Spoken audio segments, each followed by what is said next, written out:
Kalaulah AG ini suatu saat berubah status, dari yang hari ini berstatus sebagai saksi, nanti naik kelas sebagai tersangka, dan sekiranya lah divonis bersalah, maka apa yang sebaiknya dilakukan terhadap dia? Kalau menurut saya nih, Bang Karni, kan hukumannya harus di-courting. Menurut Undang-Undang SPPA hukumannya harus di-courting. Bisa menjadi sepertiga. Itu tidak cukup. Bagi saya, dalam perspektif saya ini, khusus ketika kita bicara anak yang berkonflik dengan hukum, maka sepatutnya secara paralel harus ada inisiatif untuk merukunkan kedua belah pihak. Kalau menurut saya alangkah baiknya diversinya kemudian diterjemahkan ke dalam bentuk restoratif justice. Bagian orang mungkin bertanya-tanya apa manfaatnya restoratif justice. Klise aja itu. Kalimat mendamaikan dua keluarga itu klise saja kata sebagian orang. Tapi ada risetnya Pak Karni. Riset tentang nilai tambah yang sungguh-sungguh ada pada restoratif justice yang sayang beribu sayang tidak ditemukan atau sangat sedikit sekali ditemukan pada litigasi. Pertama, biaya penegakan hukum lewat restoratif justice itu jauh lebih ringan. Karena pihak-pihak yang dilibatkan lebih sedikit, alokasi waktunya lebih singkat, maka masuk akal bahwa biaya penegakan hukum lewat restoratif justice lebih ringan, lebih ekonomis ketimbang proses yang panjang. Satu. Yang kedua, identitas para pihak sebetulnya lebih terjaga kerahasiaannya apabila masalah itu, kasus itu ditangani lewat restoratif justice. Ini sekarang proses litigasi ini baru sampai di kantor polisi kan ya. Baru sampai di Polres Jakarta Selatan.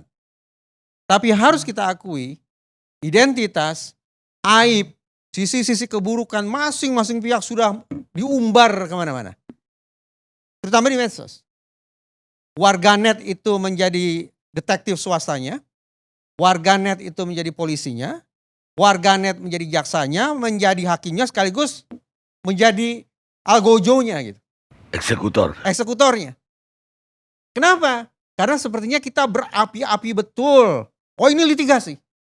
Ya tidak salah. Tapi saya tadi memberikan catatan khusus kalau kita bicara spesifik tentang AG yang notabene masih berusia 15 tahun, maka mindset kita memang harus kita geser. Banting setir 180 derajat. Frameworknya, kerangka kerjanya juga berbeda. Nah itu ya manfaat yang kedua. Manfaat yang ketiga, kita tentu berharap kalau ada anak-anak yang berkonflik dengan hukum lalu divonis bersalah, kemudian dihukum, maka tentu kita berharap bahwa anak-anak semacam itu tidak akan mengulangi perbuatannya kan? Tidak akan menjadi residivis kan? Nah, riset menemukan bahwa pelaku yang ditangani lewat restoratif justice, tingkat residivismenya jauh lebih rendah ketimbang pelaku yang diproses secara konvensional. Jauh lebih rendah. Pun yang keempat, ini paling bermanfaat bagi korban. Saya bayangkan barangkali korban punya kebutuhan finansial yang tidak kecil. Terlepas diminta atau tidak diminta, saya membayangkan dengan kondisi sedemikian rupa, kebutuhannya sangat besar. Untuk rehabilitasi fisik, untuk rehabilitasi psikis, untuk melanjutkan pendidikan yang barangkali perlu pendampingan khusus, dan seterusnya. Nah, kalau memang ada harapan tentang ganti rugi atau biaya pengobatan dan sejenisnya, lagi-lagi studi menyimpulkan keinginan untuk mendapatkan ganti rugi atau sejenisnya itu jauh lebih mudah terkabul ketika diajukan lewat proses restoratif justice ketimbang lewat proses di pengadilan. Sekarang saya ingin dengar kalau AG ini kan di bawah umur. Ya. Artinya saya setuju tidak dikupas sampai habis. Tapi Mario ini kan udah dewasa. Ya. Apa pandangan? Nah, sejak awal kasus ini terekspos ke publik, narasinya kan adalah anak pejabat Direktorat Jenderal Pajak melakukan penganiayaan, begitu kan? Supaya kita tidak rancu, harus kita samakan persepsi. Betapapun sebutannya adalah anak pejabat, tapi faktanya dia bukan lagi anak-anak. Dia anak yang sudah dewasa.